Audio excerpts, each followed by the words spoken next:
సూర్య వెళ్లిన మర్నాడు రంగారావు కొలీగ్స్ కొన్ని పేపర్స్ పట్టుకుని వచ్చారింటికి. వాళ్ళని చూడటంతోనే జానకమ్మ కంటి వెంట జల జల జారాయి కన్నీళ్లు. ఊరుకోండమ్మా, ఇంత ఏడిస్తే మాత్రం పోయిన వారు తిరిగి వస్తారా? మనస్సు రాయి చేసుకోండి, పిల్లల కోసమైనా అన్నారు ఓదార్చుతున్నట్లుగా. ఈలోగా స్వాతి వచ్చిన వాళ్ళందరికీ 2 గ్లాసులతో మంచినీళ్లు తీసుకువచ్చి అందించింది. మంచినీళ్లు తాగి గ్లాసులు తిరిగిచ్చేస్తూ, అమ్మా స్వాతి, ఒక్కసారి ఇలా కూర్చో, నీతో మాట్లాడాలి అన్నారు చక్రధరం గారు. ఒక్క నిమిషం అంకుల్, కాఫీ కలుపుకొచ్చేస్తాను అంటూ లోపలికి వెళ్ళింది స్వాతి. మీరు కూడా స్థిమితంగా కూర్చోండి అంటూ జానకమ్మకి కూడా ఎదురుగా ఉన్న కుర్చీని చూపించారు. స్వాతి కాఫీలు తెచ్చాక, మొన్న మీ ఇంట్లో ఉన్నాయన ఎవరమ్మా అని అడిగారు చక్రధరం గారు. ఆయన మా చిన్నాన్నగారండి అంది జానకమ్మ. ఎందుకునో ఆయన చాలా లిటిగేషన్ మనిషిలా అనిపించారమ్మా, అందుకే మీ వారికి ఎంత వస్తుంది అని తరచి అడిగినా సరైన జవాబు ఇవ్వాలనిపించలేదు. ఇప్పటికే రంగారావు గారి అతి మంచితనం వలన అన్ని విధాలుగా నష్టపోయారు. చివరికి ప్రాణాలు కూడా పోగొట్టుకున్నారు. ఇప్పుడు ఆ వచ్చే కాస్త డబ్బు కూడా ఎవరైనా గద్దల్లా తన్నుకుపోతారేమోనన్న భయంతో నిజం దాచామమ్మా. రంగారావు గారు పెట్టిన లోన్స్ పోగా 2.5 లక్షల రూపాయలు చేతికి అందుతుంది. కానీ ఆయన ష్యూరిటీగా 2 లక్షలు చేసిన సంతకం వలన బ్యాంకు నుండి అప్పు తీసుకున్న అతడు పరారైనాడు. కనుక ఆ 2 లక్షలు చెల్లించవలసిందేనట మీరు. మిగిలిన 50,000 మీ చేతికి అందుతాయి. అయితే గుడ్డిలో మెల్లగా రంగారావు గారు సర్వీస్లో ఉండగా చనిపోయారు కనుక అమ్మాయికి మా ఆఫీస్లోనే అసిస్టెంట్గా ఉద్యోగం ఇస్తారు.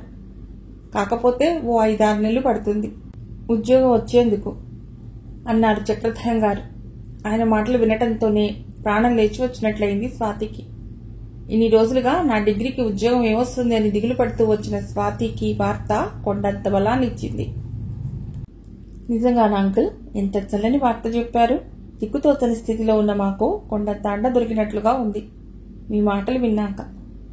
డబ్బు పోయినా పర్వాలేదు, నాన్నగారి మీద మాట పడకుండా ఉంటే అంతే చాలంకుల్, నాకు ఆ ఉద్యోగం చాలు అంది స్వాతి ఆనందంగా. అందుకేనమ్మా నాకు ఈ వివరాలు తెలిసినా మొన్న మీ తాతయ్య గారికి ఏం చెప్పలేదు. మిగిలిన కాస్త సొమ్మును వాళ్ళు ఎగరేసుకుపోతారేమోనన్న భయంతో.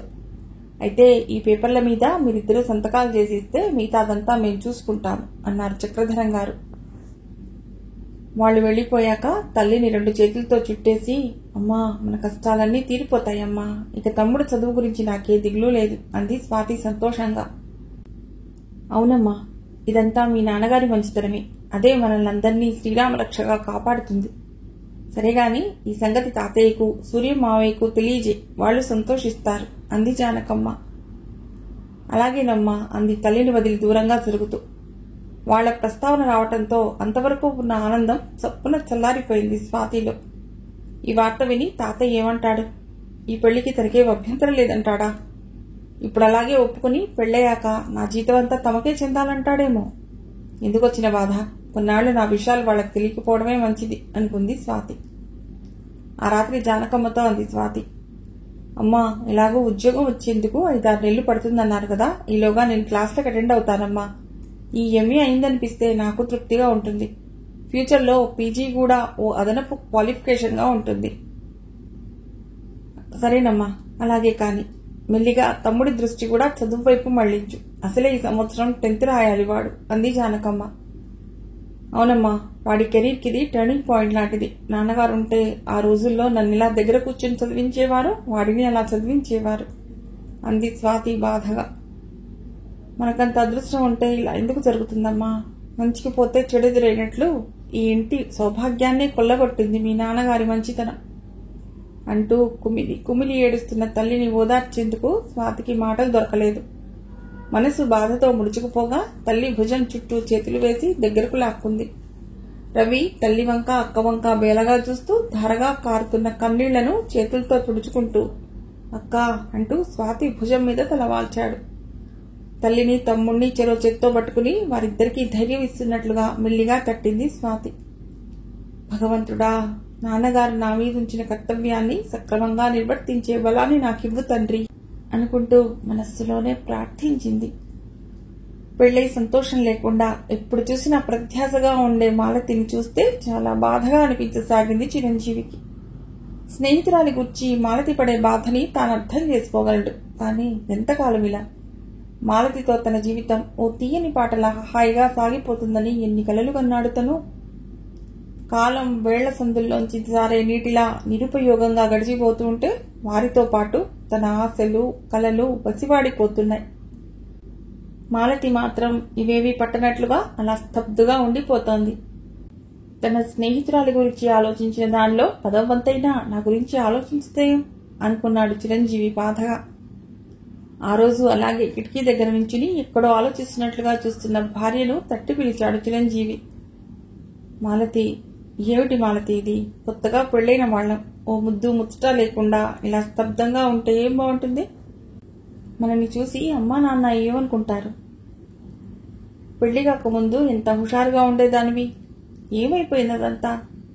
ఎంతసేపు మీ స్వాతి గురించి చింతనే తప్ప నీ పతిదేవుడి గోడేమి పట్టించుకోవా అన్నాడు చిరంజీవి ప్రేమ నిష్ఠూరము మిళితం చేసి. సారీ అండి, ఎంత కంట్రోల్ చేసుకుందాం అనుకున్నా అనుక్షణం మా స్వాతి మాటలు చేతలే కళ్లల్లో కదలాడుతున్నాయి. అసలు ఇన్ని రోజులు దాన్ని చూడకుండా ఎప్పుడూ లేను తెలుసా. అక్కడది ఎలా ఉందో, ఏం చేస్తుందో, వేళకు తింటుందో లేదో ఎవరు చూస్తారు అంది మాలతి దిగులుగా. తెలుసు, నీ ఫ్రెండ్ స్వాతంతే నీకు ప్రాణమని పెళ్లికి ముందే తెలుసు. కానీ నిన్నే ప్రాణంగా ప్రేమించే ఈ జీవిని కాస్త కరుణించి నీ మనస్సు కాస్త నా వైపు మళ్లించుకోవా ప్లీజ్ అన్నాడు చిరంజీవి. చిరంజీవి మాటలు విని పక్కన నవ్వేసింది మాలతి. అమ్మయ్యా, నవ్వేశావా? ఏది ముత్యాలు ఎక్కడైనా రాలా ఏమో ఏరుకుంటాను, తప్పుకో అన్నాడు చిరంజీవి చుట్టూ చూస్తూ. భర్త అల్లరి చూసి నవ్వేస్తూ, చాలండి, ఎవరైనా వింటే నవ్వుతారు గాని పదండి కిందకు, కాలేజీకి టైం అవటం లేదా అంది మాలతి. అవుతుంది, దానికేం బుద్ధి లేదు. ఆ గడియారానికి వేరే పని లేనట్లు ఉదయం పూట గిర్రన తిరిగిపోతుంది, సాయంత్రం నత్త నడకలా నెమ్మదిగా నడుస్తుంది. ఎంతకీ 5 కాదు, అదేమిటో గాని అన్నాడు చిరంజీవి ఆశ్చర్యం నటిస్తూ. అదంతేలేండి, మీకోసం 2 రకాల గడియారాలు మీ మనస్సులోనే తయారవుతున్నాయి, ఒకసారి వేగంగా ఒకసారి ఆలస్యంగా నడిచేందుకు. పదండి, అత్తయ్య గారు కేకలేస్తారు, అన్నం చల్లారిపోతుందని అంటూ చిరంజీవి చెయ్యి పట్టుకుని కిందికి తీసుకొచ్చింది మాలతి మేడ మీద నుండి. చిరంజీవి భోంచేసి వెళ్ళాక అత్తగారితో పాటు తాను భోంచేసి వంటిల్లంతా సర్ది మీద గదిలోకి వెళ్లిపోయింది మాలతి. చిరంజీవి అన్నట్లు కాస్త తన మనస్సు మళ్లించుకోవాలి. భార్యగా తన నుండి ఎన్నో ఆశిస్తున్న అతన్ని చాలా నిరాశపరుస్తోంది తను అందుకుంది మాలతి. రూమ్ అంతా నీటిగా సర్దింది, బట్టలన్నీ పొందిగ్గా మడతబెట్టింది. పెళ్లినాటి తన ఫోటోని ఫ్రేమ్లో పెట్టి టేబుల్ మీద ఉంచింది. ఏదో పని కల్పించుకుని చేస్తున్న ఆమె మనసంతా అదోలానే ఉంది. మనస్సు మళ్లించుకోవాలని కల్పించుకున్న పని ఆపేసి కిటికీ దగ్గరకు వెళ్లి నిల్చుంది బయటకు చూస్తూ. ఎదురుంటి ముందు వాకిలిలో ఆడుకుంటున్న 2 పిల్లల్ని చూస్తుండిపోయింది. వాళ్ళని చూస్తుంటే తన చిన్నతనం మదిలో మెదిలింది. అసలు ఆ రోజు స్వాతిని మొదటిసారి చూసినాడు. మెల్లిగా మాలతి తన జ్ఞాపకాల దొంతరలోకి జారిపోయింది. రంగారావుకి సంవత్సరం మధ్యలో ట్రాన్స్ఫర్ కావడంతో స్వాతిని స్కూల్లో చేర్చడం పెద్ద సమస్య అయిపోయింది. మంచి కాన్వెంట్లో ఎక్కడా సీట్ దొరకలేదు. ఆఫీస్లో చాలా మంది ఆర్వెల్ స్కూల్ మిగిలిన వాటిలో కాస్త బెటర్, మీ అమ్మాయిని అక్కడ జాయిన్ చేయండి అని సలహా ఇచ్చారు. పోనీలే, ఇది బాగానే ఉంది. ఈ స్కూల్ అయితే మేముంటున్న ఇంటికి కాస్త దగ్గరగా కూడా ఉంటుంది అనుకున్న రంగారావు స్వాతిని ఆర్వెల్ స్కూల్లో జాయిన్ చేసేందుకు నిశ్చయించుకున్నాడు. ఆ స్కూల్ ప్రిన్సిపల్ సంవత్సరం మధ్యలో ఎలాగండి అడ్మిషన్ అని గొణుకుతూ బిల్డింగ్ ఫండ్ పేరిట కొంత డబ్బు డొనేషన్ గా వెడ్డించుకుని తమ స్కూల్లో ఉచితంగా ఉదారంగా సీట్ ఇస్తున్నట్లుగా స్వాతిని అడ్మిట్ చేసుకుంది. ప్యూన్ వచ్చి స్వాతిని క్లాస్ రూంలో దిగబిడిచి వెళ్లిపోయాడు. కొత్తగా చేరిన స్వాతి బెరుకుగా చూస్తూ లోపలికి వచ్చింది. అయితే ఎవరికి వారే కొత్తగా చేరిన స్వాతిని తమ జట్టులో చేర్చుకోవాలని తాపత్రయపడిపోతూ తమ పక్కన చోటు చేసి కూర్చోమని చూపించసాగారు. మాలతి కూడా అందరిలాగానే తన పక్కన కూర్చోమని స్వాతికి చోటు చూపించింది. మాలతి వేసుకున్న బట్టలు కొంచెం పాతబడి మాసిపోయి ఉండటంతో స్వాతి ఆమె పక్కన కూర్చునేందుకు ఇష్టపడలేదు. ఆ వెనక బెంచీలో ఉన్న లీలా పక్కకు వెళ్లి కూర్చుంది. లీలా మిగతా అందరి వైపు గర్వంగా చూసింది. దాంతో మొహం చిన్నబోయింది. లీలా ఆడంబరాలకిచ్చిన ప్రాధాన్యత చదువుకివ్వదు. ఎప్పుడూ 10 మంది పిల్లలను వెంటేసుకుని వాళ్లకు చాక్లెట్లు ఐస్ క్రీంలు కొనిపెట్టి తన చుట్టూ తిప్పుకుంటుంది. తన మాట వినని వారిని ఏదో విధంగా ఏడిపించి ఆనందం పొందుతూ ఉంటుంది. మాలతి అందుకు పూర్తిగా వ్యతిరేకంగా ఉంటుంది. ఏది ఉన్నా లేకపోయినా చదువులో ఎప్పుడూ ఫస్ట్ ర్యాంక్ మాలతిదే. స్వాతి యావరేజ్ స్టూడెంటే అయినా లీలతో స్నేహం వలన వచ్చింది కూడా మర్చిపోయే పరిస్థితి ఏర్పడింది. అందులోనూ సంవత్సరం మధ్యలో చేరడంతో జరుగుతున్న పాఠాలను అందుకోలేకపోయింది. టీచర్ క్లాసులో పాఠం సీరియస్ గా చెప్తుండగా లీలా, స్వాతి పుస్తకం అడ్డుపెట్టుకుని ముందు రోజు చూసిన సినిమా కథ చెప్పుకుంటున్నారు. వాళ్ల గుసగుసలను గమనించిన టీచర్ ఇద్దరిని నించోమని తానంతవరకు చెప్పిన పాఠం ఎంతవరకు అర్థమైందో చెప్పండి అంటూ ప్రశ్నించింది. టీచర్ హఠాత్తుగా అలా నిల్చోబెట్టి ప్రశ్నించడంతో ఇద్దరూ తెల్లమొహం వేశారు. దాంతో అదే ప్రశ్నను మాలతిని అడిగారు. వెంటనే మాలతి టీచర్ అడిగిన ప్రశ్నకు చక్కగా జవాబు చెప్పింది. వెంటనే టీచర్ తన అలవాటు ప్రకారం జవాబు చెప్పని ఇద్దరికి మాలతితో చెరో దెబ్బ వేయించారు. అలా చేస్తే తోటి పిల్లలతో క్లాసులో దెబ్బలు తినటం అవమానంగా భావించి మరెన్నడూ క్లాసులో పాఠం చెప్తుండగా కబుర్లు చెప్పరని, చదువును నిర్లక్ష్యం చేయరని ఆ టీచర్ నమ్మకం. అయితే ఆ విధంగా వాళ్ళిద్దరినీ కొట్టమనటంతో లీలని మాత్రం మామూలుగా కొట్టిన మాలతి తన జట్టు చేరలేదనే ఉక్రోషంతో తన బలమంతా ఉపయోగించి స్వాతి చెంప మీద కొట్టింది. ఆ దెబ్బకి లేతబుగ్గ వాత తేలి ఎర్రగా కందిపోయింది. అది చూసిన టీచర్ మనస్సు చివుక్కుమంది. కాని కొట్టమన్నది తానే కనుక అప్పటికేమీ అనక మౌనం వహించిన ఆ తర్వాత మాలతిని చాటుకు పిలిచి చివాట్లు వేసింది. దెబ్బ కొట్టడమైతే కొట్టింది గాని స్వాతి చెంప మీద తేలిన వాత చూశాక ఎంతో భయం వేసింది మాలతికి. ఆ పైన టీచర్ కూడా తిట్టడంతో ఇంకా భయపడింది ఏం జరుగుతుందోనని. ఆ వన్నాడు స్వాతి స్కూల్కు రాలేదు. మూడో రోజు స్వాతికి జ్వరంగా ఉన్నట్లు లీవ్ లెటర్ పంపడంతో పాటు ప్రిన్సిపల్ గారి రూముకు మాలతిని పిలిచారు. రంగారావు కూడా అక్కడ ఉండటం గమనించిన మాలతి మరింత భయపడిపోయింది. రంగారావు ఎదుటే ప్రిన్సిపల్ చెడామడా తిట్టడంతో వెక్కి వెక్కి ఏడుస్తున్న మాలతిని చూస్తే రంగారావుకి జాలేసింది. ఛా, అనవసరంగా వచ్చాను. అసలు ఆ అమ్మాయి తప్పే ఉంది. స్వాతి సరిగ్గా చదవకే కదా ఇదంతా వచ్చింది అనుకున్నాడు. చివరికి తానే ప్రిన్సిపల్ కి సర్ది చెప్పి మాలతి భుజం తట్టి వెళ్లిపోయాడు. టీచర్లు అంతటితో తమ బాధ్యత తీరిపోయినట్లుగా వదిలేశారు ఆ విషయాన్ని. కానీ మాలతి మాత్రం ఇంటికొచ్చినా అలా బాధపడుతూనే ఉండిపోయింది, అన్నం కూడా తినకుండా. నా మూలంగానే స్వాతికి జ్వరం వచ్చిందే అనే అపరాధ భావంతో. ఎప్పుడూ చలాకీగా ఉండే చెల్లెలు అలా దిగులుగా ఉండడం గమనించిన కమల, మాలా ఎందుకలా ఉన్నావు?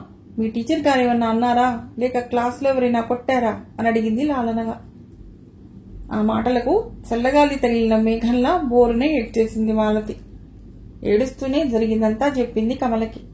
అలా అంత గట్టిగా స్వాతిని కొట్టినందుకు కమలకి కూడా బాధగా అనిపించినా అప్పటికే చేసిన దానికి ఏడుస్తున్న మాలతిని ఏమీ అనలేక, సరే జరిగిందేదో జరిగింది, నువ్విప్పుడు వాళ్ళింటికి వెళ్లి ఎలా ఉందో చూసిరా, జరిగిన దానికి సారీ చెప్పిరా వెళ్ళు అంది కమల.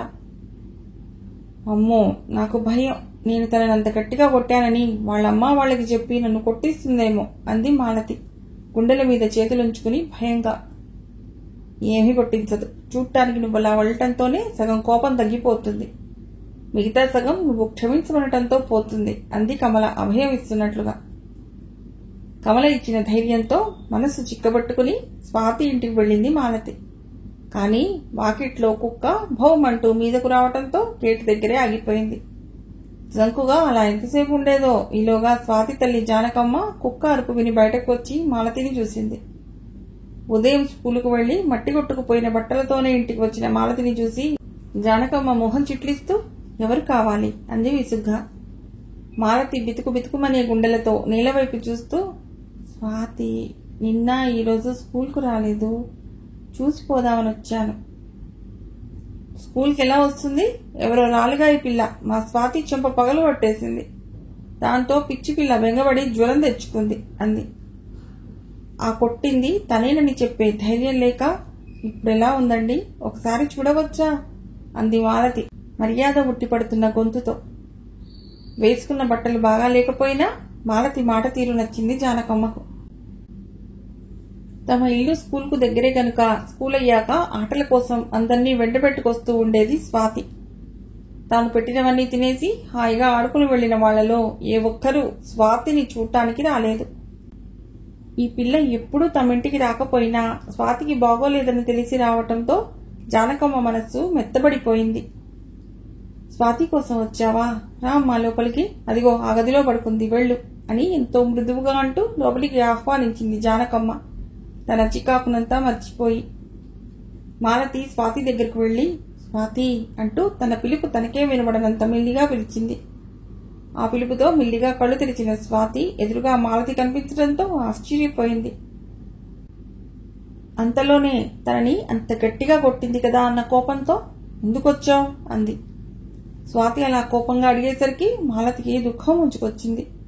అది ప్రయత్నం మీద దాన్ని బిగబట్టి, నేనంత గట్టిగా కొట్టినందుకు స్కూల్లో టీచర్ గారు, ప్రిన్సిపల్ గారు నన్ను బాగా తిట్టారు. మా అక్క అయితే నువ్వెలా ఉన్నావో చూసి నీకు సారీ చెప్పి రమ్మంది అంటూ ఏడ్చేసింది మాలతి. అలా ఏడుస్తున్న మాలతిని చూడటంతోనే స్వాతి మనస్సు కరిగిపోయింది. అంతవరకు మాలతి మీదున్న కోపం లీల మీదకు మళ్ళింది. అసలు దీనికంతకు కారణం లీలే. తాను వద్దంటున్న సినిమా కథ చెప్పి టీచర్ గారి దృష్టిలో పడేలా చేసి కొట్టించింది. చివరికి తనకింత జ్వరంగా ఉన్నా చూడటానికి రాలేదు. ఇక మీదట లీల జట్టు అసలు ఉండకూడదు అనుకుంది స్వాతి. స్వాతి ఏమంటుందోనని ఆతృతగా చూస్తున్న మాలతి నవ్వు మొహంతో తన వంక చూస్తున్న స్వాతిని చూసి కొండంత భారం దిగిపోయినట్లుగా అనిపించింది. మరి నన్నంత గట్టిగా కొట్టావెందుకు అంది స్వాతి సందేహంగా చూస్తూ. నువ్వు నా జట్టు ఉండడం మానేసి లీల జట్టు చేరావు కదా, అందుకే కోపం వచ్చి అలా కొట్టాను అంది మాలతి అసలు విషయం బయటపెడుతూ.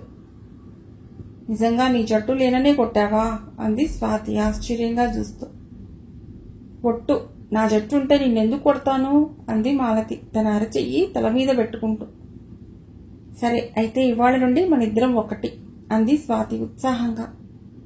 కూతురు లేచి ఉత్సాహంగా మాట్లాడటం గమనించిన జానకమ్మ ఇద్దరికి బిస్కెట్లు పెట్టి తాగేందుకు పాలిచ్చింది. చాలాసేపు ఇద్దరు ఎంతో ఉత్సాహంగా కబుర్లు చెప్పుకున్నారు. ఆ తర్వాత చీకటి పడ్డం గమనించి నేను ఇక వెళ్ళొస్తాను, ఇంటి దగ్గర అమ్మ ఎదురు చూస్తూ ఉంటుంది అంటూ లేచింది మాలతి. అప్పుడేనా, మరి కాసేపు ఉండలేవా అంది స్వాతి దిగులుగా చూస్తూ. వెళ్తాను, మళ్ళీ రేపు వస్తాను కదా అంది మాలతి హామీ ఇస్తున్నట్లుగా.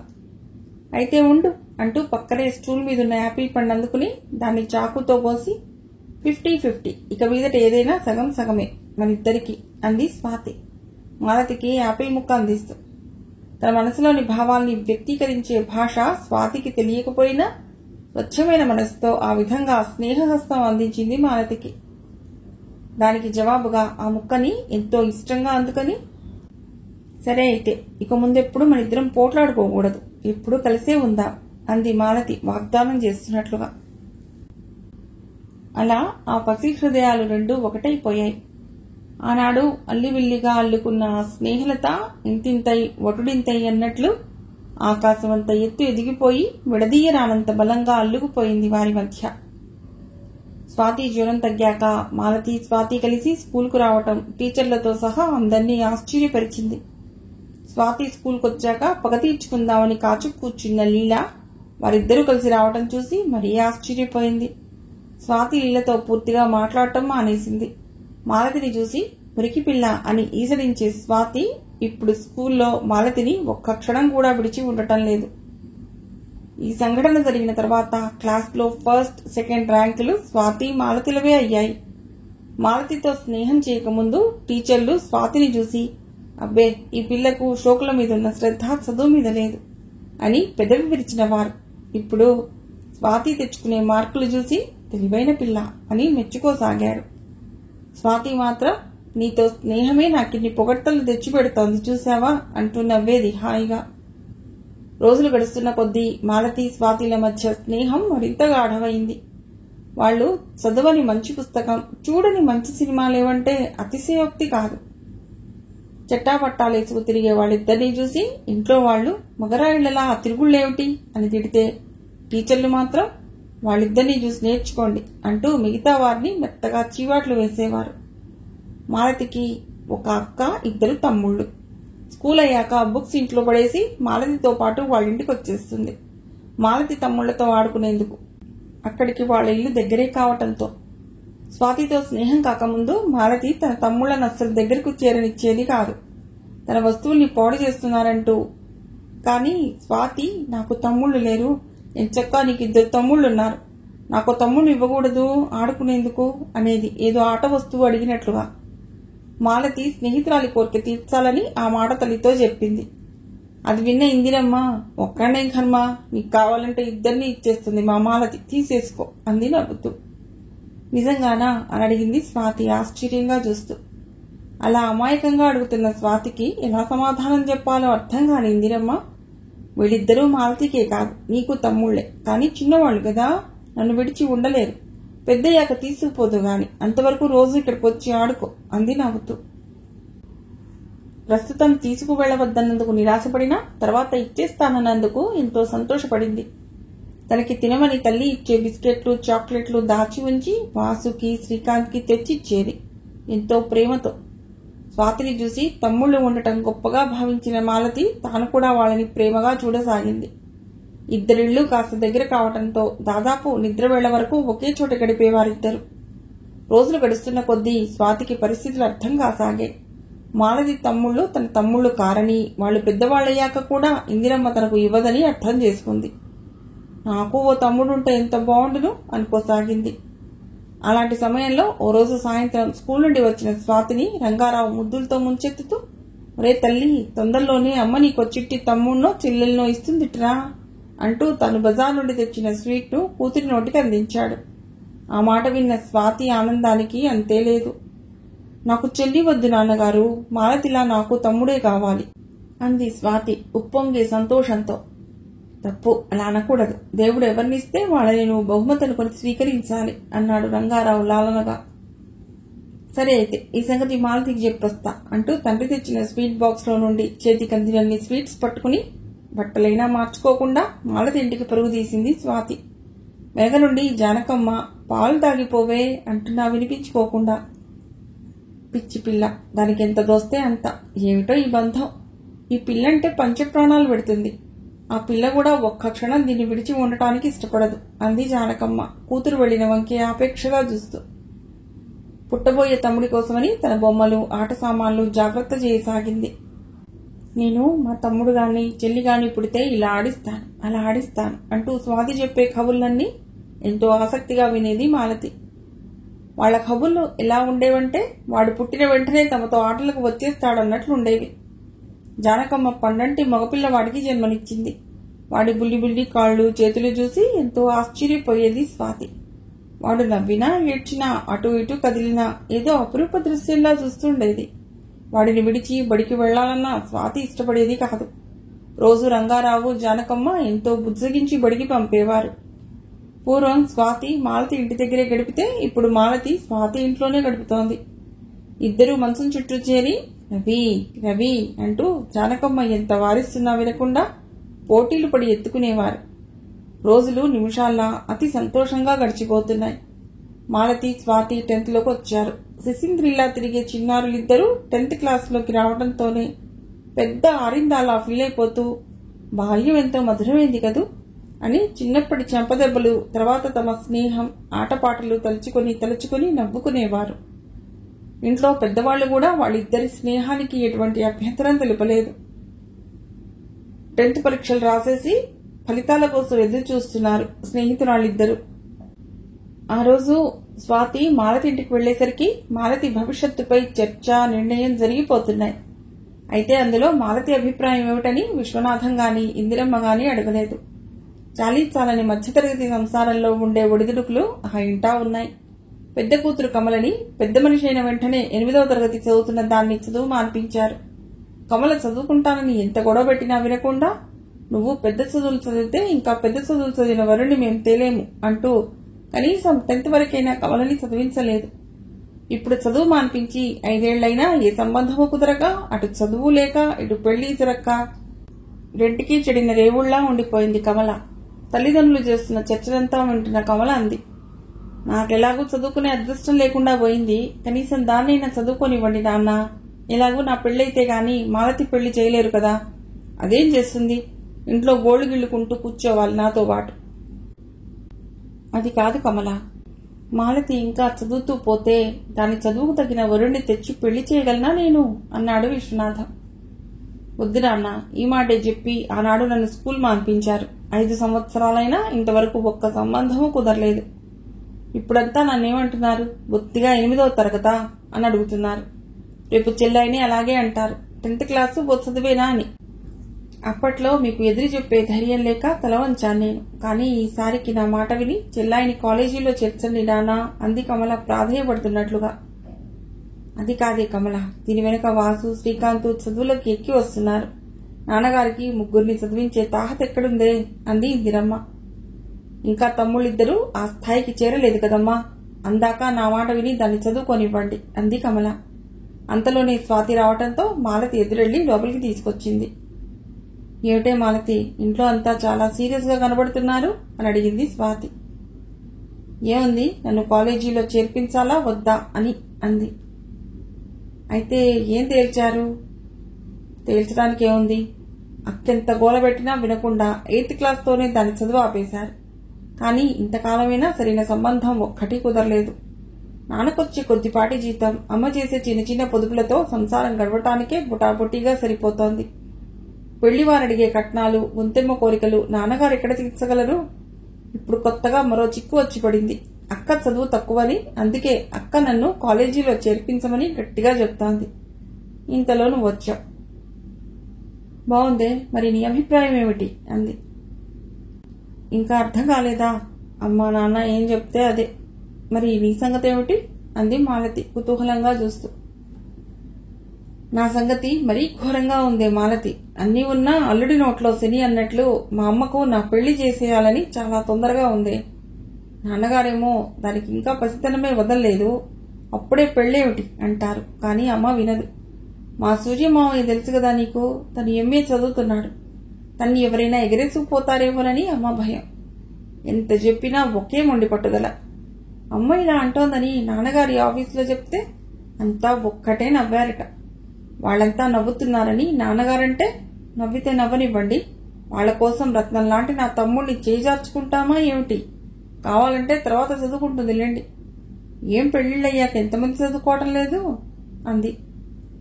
మీకు ఆర్థిక పరిస్థితి సమస్య అయితే నాకు మా అమ్మ ఆలోచన పెద్ద సమస్య అయిపోయింది. మన క్లాస్మేట్స్ అంతా పరీక్షలు రాయకముందే మెడిసిన్ చదువుతామని, ఇంజనీరింగ్ చదువుతామని, లా చదువుతామని ఒక్కటే కబుర్లు.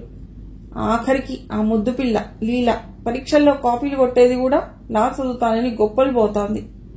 అవకాశాలు లేకపాయే. మనకి ఇన్ని తెలివితేటలుండి ఏం లాభం? ఇక రేపటి నుండి వంటలక్కల్లా వంటింట్లో పడి ఉందా అంది స్వాతి అక్కసుగా. బాగుందే, వంటలు చేసేవాళ్లంతా వంటలెక్కలైతే మన అమ్మ వాళ్ళంతా వంటలెక్కలేనన్నమాట అంది మాలతి. సంతోషించాలే తెలివికి. కాస్త తొందరగా తయారైతే బీచ్కి తగలడదాం అంది స్వాతి ఇంకా తగ్గని కోపంతో. అయ్యో స్వాతి, మనం బీచ్కి వెళ్లి తగలడితే అక్కడున్న మనుషులంతా చూస్తూ ఊరుకుంటారంటావా? సముద్రంలో నీళ్లని తోడి తెచ్చి మన మీదే పోస్తారు. ముఖ్యంగా బాయ్స్ అస్సలు ఊరుకోరు అంది మాలతి టీస్ చేస్తున్నట్లుగా. చాలే తెలివి, వస్తేరా లేకపోతే మానే, నేను పోతున్నా అంటూ చిరచిరా బయటకు నడిచింది స్వాతి. అయ్యో ఇదంతా కోపమే. మా బంగారు స్వాతికి కోపం పోవాలంటే ఏం చేయాలట అంది మాలతి బుగ్గన చేయి పెట్టుకుని ఆలోచన నటిస్తూ. దాంతో స్వాతి పక్కున నవ్వేసింది. అమ్మయ్యా నవ్వేశావా, ఈ పూటకి గండం గడిచినట్లే అంటూ స్వాతిని లాక్కొచ్చి కుర్చీలో కూర్చోబెట్టింది. ఏంటే, మళ్ళా పెద్దవాళ్ల నిర్ణయాలు చూసి నాకు ఒళ్ళు మండిపోతుంటే నువ్వలా నిమ్మకు నీరెత్తినట్లు ఎలా ఉండిపోతున్నావే అంది స్వాతి. లేకపోతే ఏడుస్తూ కూర్చున్నా. మా కమలక్క ఏమంటుందో తెలుసా? ప్రతి సమస్యకి ఓ పరిష్కారం ఉంటుంది కనుక ఆవేశపడి బాధపడే కంటే ఆలోచించి జీవితంలో గెలుపు సాధించే మార్గం ఎంచుకోవాలి అని. అందుకే అమ్మా నాన్న చదువాపేసినా అది కష్టపడి మనతో పాటు చదివి పరీక్ష రాసింది. తమ్ముళ్లకు ట్యూషన్ల బాధ లేకుండా దగ్గర కూర్చోబెట్టుకుని చదివిస్తుంది. అమ్మకి ఇంట్లో సాయం చేస్తూనే మా ఇంటికి దగ్గరగా ఉన్న లైబ్రరీకి వెళ్లి మంచి మంచి పుస్తకాలు తెచ్చి చదువుతుంది. అక్కని చూసే నేను ఇలా నిబ్బరంగా ఉండటం నేర్చుకున్నాను అంది మాలతి నవ్వేస్తూ. అప్పుడే అటుగా వచ్చిన కమల, ఏమిటే మాల, నీ స్నేహితురాలికి గీతోపదేశం చేస్తున్నావు అంది. గీతోపదేశమా నా మొహమా? పొద్దుగూకులు ఇది అలగటం నేను బతిమాలిపోవటంతోనే సరిపోతోంది అంది మాలతి. అదలాగే అంటుంది గాని అక్క, ఇంతకీ మాలతి చదువు విషయం ఏం తేల్చారు అంది స్వాతి. అతి కష్టం మీద చదివించడానికే ఒప్పించారమ్మా అంది కమల నవ్వుతూ. ఏమో అక్క, నాకు కాలేజీలో చేరి చదవాలని లేదిక అంది మాలతి. అదేమిటే, ఇంత కష్టపడి నేను ఒప్పిస్తేను ఇప్పటిదాకా చదువుకుంటానని ఏడ్చి రాగాలు పెట్టావు కదే, ఇంతలో ఏమైంది అంది కమల ఆశ్చర్యంగా చూస్తూ. అవునే, చదివిస్తానంటుంటే హాయిగా చదువుకోక అంది స్వాతి కూడా ఆశ్చర్యపోతూ. అదంతే, నీకు లేని కాలేజీ చదువు నాకెందుకు అంది మాలతి ప్రేమగా స్వాతి వంకే చూస్తూ. స్వాతి స్నేహం కంటే తనకి చదువు ఎక్కువ కాదన్నట్లుగా ఎంతో తేలిగ్గా చదవనని చెప్పేసింది. అంతవరకు కాలేజీలో చేరి చదువుతానని తల్లిదండ్రుల దగ్గర హఠం చేసిన మాలతి స్వాతి చదవననగానే తాను మానేస్తానంది. ఏమిటే మాలతి, నా కోసం చదువు ఆపేస్తావా? ఎందుకే నేనంటే నీకంత ప్రేమ అంది స్వాతి చెవర్చిన కళ్ళతో స్నేహితురాలి వంక ఆప్యాయంగా చూస్తూ. కాదా మరి, నువ్వే అంటుంటావు కదా జీవితంలో కష్టమైన సుఖమైన మనిద్దరికీ 50-50 అని. కనుక నీవు లేని ఏ ఆనందమూ నాకు వద్దు అంది మాలతి స్నేహితురాలి చేయి పట్టుకుని ఉద్వేగంగా. ఎంత మంచిదానివే నువ్వు అంది స్వాతి ఆర్ద్రత నిండిన గొంతుతో. స్వాతి ఇంటికి వచ్చిన మాలతి మాటలే మనసులో మెదలసాగే. నేనంటే మాలతికి ఎంత ఇష్టం, నా కోసం చదువు కూడా మానేస్తానంటోంది. ఈ సూర్యమావయ్య లేకపోతే వాళ్ళింట్లో ఒప్పుకుని హాయిగా ఎంచక్క కాలేజీలో చేరి చదువుకునేవాళ్ళం అనుకుంది. స్వాతికి బాగా చదువుకోవాలన్న ఆశ ఒక్కటే కాదు, తన చిన్నారి తమ్ముడు రవిని విడిచి వెళ్లాలనే బెంగ ఒకవైపైతే, ప్రాణానికి ప్రాణం లాంటి మాలతికి దూరంగా ఉండటం అనే విషయాన్ని అసలు భరించలేకపోతోంది. మాలతి ఎంత తేలిగ్గా చెప్పేసింది. నేను చదవకపోతే తాను కూడా చదవనని. పరిస్థితులకు అనుగుణంగా నడుస్తున్నట్లు కనిపించే మాలతి అవసరమైతే దేన్నైనా ఎదిరిస్తుందన్నమాట. నా కోసం, నా స్నేహం కోసం చదువు కూడా మానేస్తానంది. అంటే దానికి నాపైన ఎంత ప్రేమ. ఇంత మంచిదాన్ని స్నేహితురాలిగా పొందటం నిజంగా నా అదృష్టమే. వెంటనే స్వాతికి తమ ఇంగ్లీష్ టీచర్ స్నేహం గురించి అన్న మాటలు గుర్తుకొచ్చాయి. Friendship is rainbow between 2 hearts. ఈ మాట ఎంత నిజం. నిజంగా మా స్నేహం ఇంద్రధనుస్సు లాంటిదే కదా అనుకుంది స్వాతి. జానకమ్మ భర్తను ఒప్పించి సూర్యని రప్పించింది. సూర్య ఎంఏ ప్రీవియస్ పరీక్షలు రాశాడు ఆ సంవత్సరమే. అక్కగారి ఆంతర్యవర్ధమైనా ఏమీ ఎరగని వాడిలా తిరుగుతున్నాడు సూర్య. గతంలో సూర్య ఎప్పుడు వచ్చినా వెంట వెంట తిరుగుతూ కబుర్లు చెప్తుండే స్వాతి ఈసారి సూర్య వచ్చిన దగ్గర నుండి తప్పించుకు తిరుగుతోంది.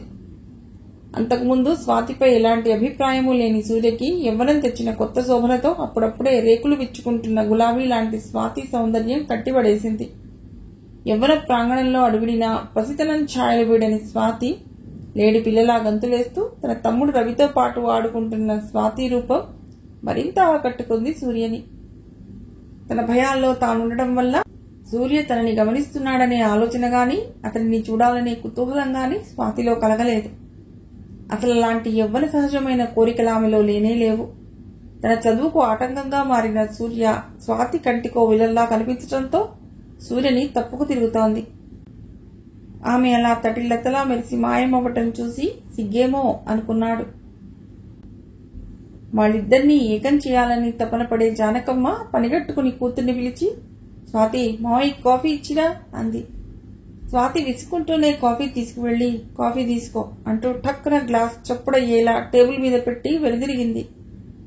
కాఫీ గ్లాస్ తీసుకుంటూ, స్వాతి ఇటురా మాట అని పిలిచాడు వెనక్కి. ఇక తప్పదన్నట్లుగా, ఏమిటి తొందరగా చెప్పు, పనుంది అంది స్వాతి ముళ్ల మీద నిల్చున్నట్లుగా సూర్యని చూస్తూ. అలా ఎంతసేపు నించుంటావు, కూర్చో అన్నాడు ఎదుటనున్న కుర్చీని చూపిస్తూ. లేదు, నేను వెళ్ళాలి, పనుంది అంది స్వాతి అయిష్టంగా చూస్తూ. వెళుదూలే, కూర్చో ముందు. ఏ, నాతో మాట్లాడటం మానేశావు అని అడిగాడు సూర్య అభిమానంగా చూస్తూ. ఆ మాటకు స్వాతి ఆలోచనలో పడింది. నిజమే, మావయ్య 2 ఏళ్ల క్రితం వచ్చినప్పుడు వెంట వెంటే ఉండి ఎంత అల్లరి చేసింది తను. బజారంతా తిప్పి రవికి తనకి ఎన్ని బొమ్మలు కొనిపించుకుంది. అమ్మ సూర్య మావయ్యతో పెళ్లి అని చదువు మాన్పించేస్తానని ఉండకపోతే ఇలా ఉండేదా తను అనుకుంది. అది సిగ్గుగా భావించిన సూర్య, ఇప్పుడే అంత సిగ్గైతే ఎలా అంటూ బుగ్గ మీద చిటికేశాడు. దానితో స్వాతి ముఖం ఎర్రబడగా చుటుక్కున అక్కడి నుంచి వెళ్లిపోయింది. నవ్వుకున్నాడు సూర్య. అక్కడి నుండి వెడుతూ స్వాతి, అమ్మకిష్టమే, నాన్నగారు ఒప్పేసుకున్నారు. సూర్య మావయ్య కూడా ఇష్టంలాగానే ఉంది. అయితే ఇక ఈ పెళ్లి తప్పదన్నమాట అనుకుంది బాధగా. అవన్నాడు రవ్వ దోశలు వేస్తోంది జానకమ్మ. వేడివేడిగా దోశలు వేస్తుంటే కావలసినన్ని తినటం స్వాతికి ఎంతో ఇష్టం. ఆ సంగతి తెలిసిన సూర్య స్వాతిని ఏడిపిద్దామని తాను వంటింట్లో చేరాడు. సూర్య రావడంతో ఒక దోశ తిని రెండవ దానికోసం ఎదురు చూస్తున్న స్వాతికి దోశ వేయకుండా సూర్యకి వేరే ప్లేట్లో వేసిచ్చింది జానకమ్మ. దాంతో ఒళ్ళు మండిపోయిన స్వాతి కోపంగా సూర్య వంక చూస్తూ చేయి గడిగేసుకుని వెళ్లిపోయింది అక్కడి నుండి. అల్లుడికి మర్యాదలు చేయటంలో మునిగిపోయిన జానకమ్మ కూతురు విషయాన్నంతగా పట్టించుకోలేదు. ఆ సాయంత్రం బీచ్కి వెళదాం రమ్మన్నాడు సూర్య. ఉదయం కోపం ఇంకా తగ్గని స్వాతి నేను రాను అంటూ మొండికేసింది. కూతురి మొండితనం చూసి చికాకేసిన జానకమ్మ గట్టిగా గద్దించడంతో నేనసలు వెళ్ళను అంటూ ఏడుస్తూ లోపలికి వెళ్లిపోయింది. తానేదో సుడిగుండంలో చిక్కుకున్నట్లు తన్నెవ్వరూ రక్షించేవారు లేరు అన్న భావన కలగ్గా గదిలో మంచం మీద పడి వెక్కి వెక్కి ఏడ్చింది. సూర్య స్వాతి వెంటే గదిలోకి వచ్చాడు. ఏడుస్తున్న స్వాతిని ఆశ్చర్యంగా చూస్తూ స్వాతి ఎందుకు ఏడుస్తున్నావు అని అడిగాడు. ఏం లేదు మావయ్య అంది అక్కడి నుంచి లేవబోతూ. ఏం లేకుండా ఎవరైనా ఏడుస్తారా, నాకు చెప్పవా అంటూ లాలనగా అడగటంతో ఏడవకేం చేయను, నేను చదువుకుంటానని ఎంత చెప్తున్నా వినకుండా అమ్మ వాళ్ళు పెళ్లి చేస్తానంటున్నారు, మీరంతా ఒప్పేసుకున్నారు అంది వెక్కుతూనే. ఓస్ ఇంతేనా, నేను ఇంకా ఏమిటో అనుకున్నాను, పెళ్ళయ్యాక నేను చదివిస్తాలే, నువ్వెంతవరకు చదివితే అంతవరకు నువ్వు అన్నాడు అభయం ఇస్తున్నట్లుగా.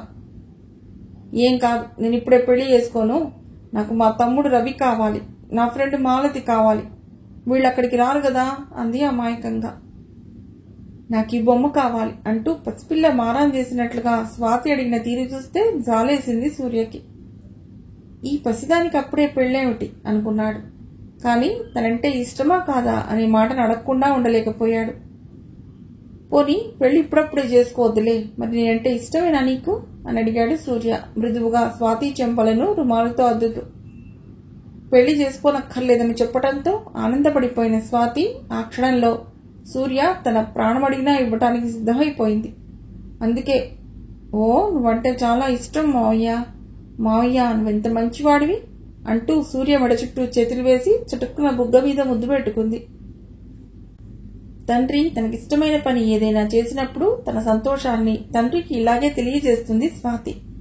అనుకోకుండా స్వాతి అలా చేయటంతో ఆశ్చర్యపోయాడు సూర్య. కానీ ఆ చర్యలో వయసులో ఉండే పిల్లలకు ఉండవలసిన ఉద్రేకం కనిపించలేదు సూర్యకి. పసిపాప తల్లిని కౌగిలించుకుని మురిసిపోతున్నట్లుగా ఉంది. పెళ్లి మాట తలపెట్టిన దగ్గర నుండి స్వాతి తనకేదో ఆప్తురాలైనట్లు, స్వాతి మంచి చెడ్డలు చూడవలసిన బాధ్యత, సంతోషపెట్టవలసిన బాధ్యత తనదేనన్నట్లుగా భావించిన సూర్య లతలా తనని అల్లుకుపోయిన స్వాతిని వాత్సల్యంగా మరింత దగ్గరకు హత్తుకున్నాడు. లోపలికి వెళ్లిన కూతురు తమ్ముడు ఎంతకీ రాకపోవడంతో జానకమ్మ వచ్చింది విషయం ఏమిటో తెలుసుకోవాలన్నట్లుగా. కూతురు ఓ కొరకరాని కొయ్యలా కనిపిస్తోంది, అందుకే ఆరాటంగా వచ్చింది. అయితే వాళ్ల మాటలు వినలేదు గాని వాళ్ళిద్దరూ ఒక లిప్తకాలమే అయినా అలా ఒకరినొకరి హత్తుకుని ఉండటం చూసి, తనని చూసైనా వాళ్ళు తప్పు చేసినట్లు జంకకుండా అలా ఉండటం చూసి మరీ ఆశ్చర్యపోయింది. తర్వాత స్వాతిని చాటుకు పిలిచి, పెళ్లి వద్దని ఎగిరావు గదే, కానీ ఎంత మావయ్య అయితే మాత్రం అంత తొందర ఎందుకు అంది చీవాట్లు పెడుతున్నట్టుగా. ఏమిటమ్మా నువ్వు అంటున్నది, దేనికి తొందర అని అడిగింది స్వాతి తల్లి వంక ఆశ్చర్యంగా చూస్తూ.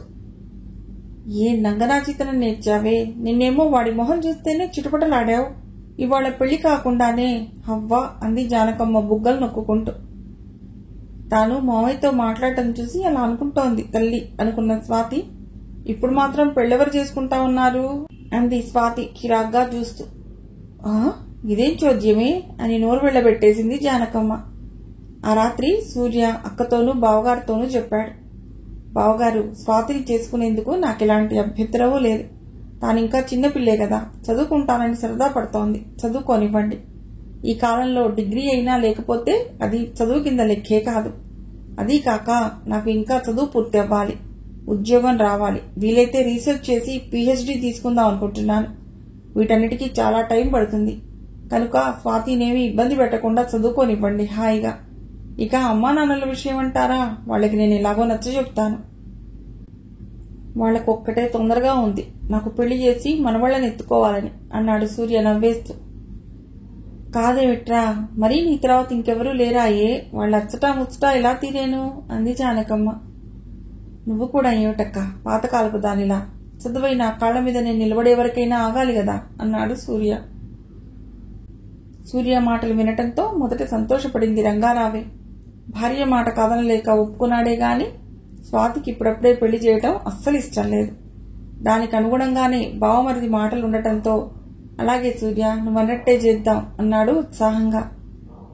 స్వాతి, సూర్య పెళ్లికి ఒప్పుకున్నారు కనుక సరదా పడుతోంది. పెళ్ళెప్పుడైనా జానకమ్మకు చింతలేదు. సూర్య చేజారిపోకూడదని ఆమె తాపత్రయం.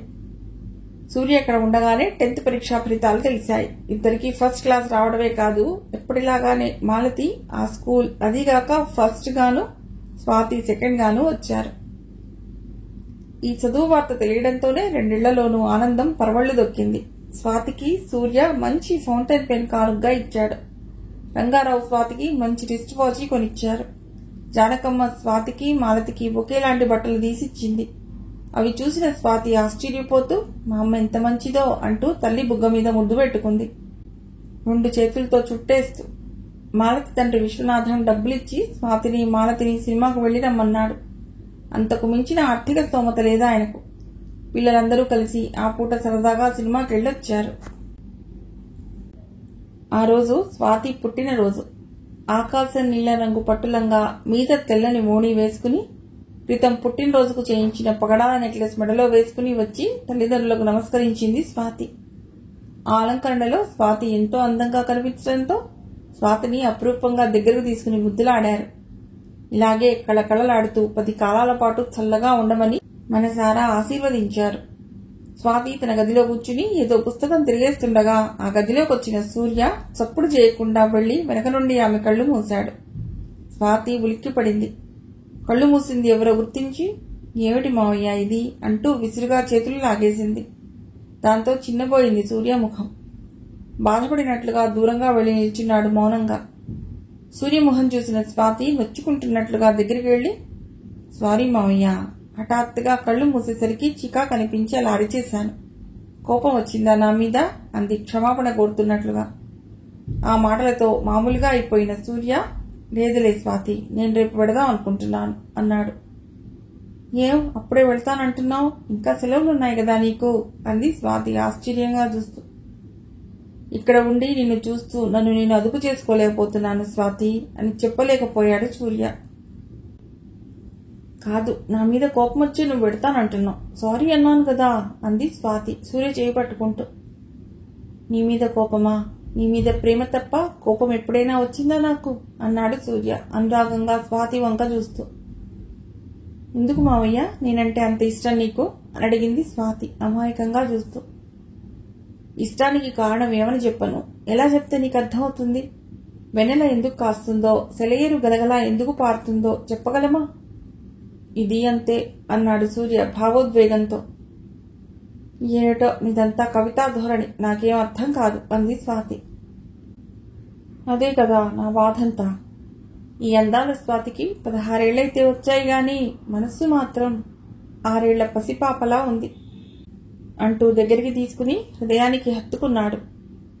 ఆ కౌగిలిలో హాయివి కనిపించకపోయినా ఇందాకటిలా కసిరి కొట్టలేక మౌనంగా ఉండిపోయింది సూర్య బాధపడతాడని. ఆ మన్నాడు సూర్య వెళ్లిపోయాడు. మిగిలిన కథ తర్వాతి భాగంలో.